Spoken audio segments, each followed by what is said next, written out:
so we've shown your friend the presentation now. Now here is the thing, all right?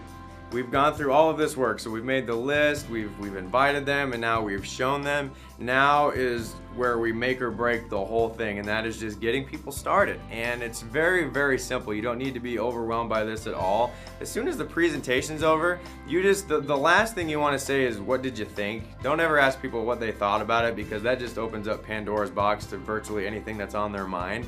And we're just looking for basically a good response out of this, or a positive response. And so as soon as your buddy, so I just showed Tom the presentation, the first thing that I'm gonna say is I'm gonna say, that was awesome, wasn't it?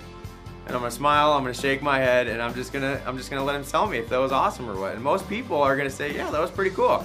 And then the next thing, which is super, super key, all right, is you just need to say, are you ready to get started?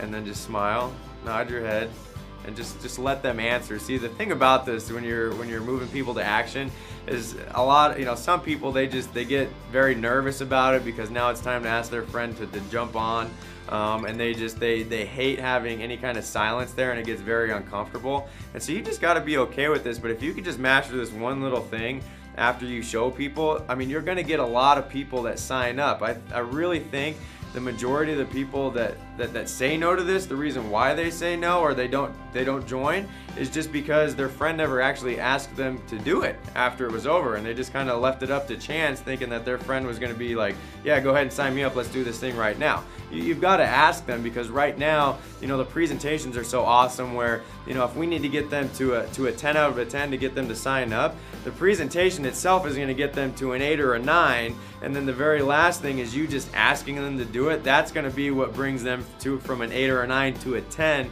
and then getting them to join your team. So as soon as it's over, it's like, hey, that was awesome, wasn't it? Are you ready to go ahead and get started? And then just make sure that you got an application there for them to fill out, and then you can plug them into the system. And that's pretty much all you need to do as soon as it's over, and just make sure that you're asking the buying question. Otherwise, you just kind of leave it up to chance, and you don't know what will happen. But if you do master that one thing and just get good at asking people to join, you're going to be shocked by how many people actually look at you and they say, yeah, let's go ahead and do this thing. And they start filling out the application, then you can sign them up and just plug them into the system.